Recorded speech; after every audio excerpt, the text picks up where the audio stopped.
Praise the lord. ప్రభు అయిన యేసుక్రీస్తు నామములో మీకు శుభము కలుగునుగాక. ప్రార్థనా పూర్వకంగా ఈ వాగ్దానం ద్వారా ఈ దినాన్ని ప్రారంభించుకుందాం. ఈరోజు దేవుని వాగ్దానం,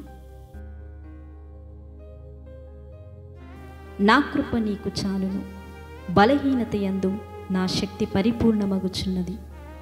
2 కొరింథీయులకు 12వ అధ్యాయము 9వ వచనము. దేవుడు నేడు నీతో సెలవిచ్చున్నాడు, నా కృప నీకు చాలునని. నేనెప్పుడు బలహీనుడనో అప్పుడే బలవంతుడని పౌలు సెలవిచ్చున్నాడు. క్రీస్తు నిమిత్తం నా కలిగిన బలహీనతలోనూ, నిందలలోనూ, ఇబ్బందులలోనూ, హింసలలోనూ, ఉపద్రవంలోనూ నేను సంతోషించుచున్నానని.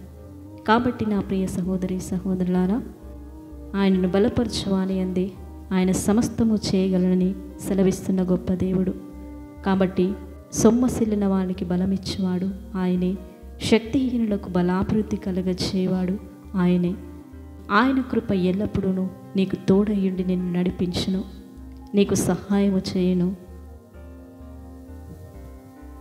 పరిశుద్ధాత్మ దేవునిగా ఉండి ఆయన మీకు తోడయండి మిమ్మల్ని నడిపించును.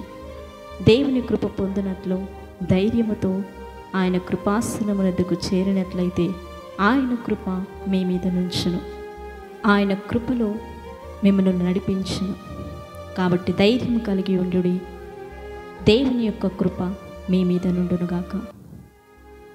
ప్రార్థన. కృపా కనికరం కలిగిన మా గొప్ప తండ్రి, మహోన్నతమైన దేవ, నీ పరిశుద్ధమైన ఘనమైన నామమును బట్టి నీకే స్తుతులు స్తోత్రములు చెల్లిస్తున్నాం.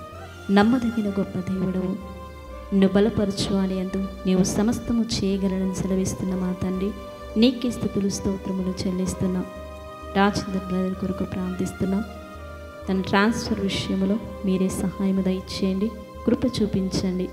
నీవెంతైనా నమ్మదగిన గొప్ప దేవుడవు గనుక మీరే కృప చూపి సహాయము దయచేయమని నజరేయుడైన యేసుక్రీస్తు బలమైన శక్తిగల నామంలో ప్రార్థించి అడిగి వేడుకుంటున్నాము తండ్రి, ఆమేన్. మీ ప్రార్థన అవసరతలు ఉన్నట్లయితే దయచేసి కామెంట్ బాక్స్లో తెలియచేయండి. మా బ్లెస్సింగ్ టీం మీ కొరకు ప్రత్యేకముగా ప్రార్థిస్తారు.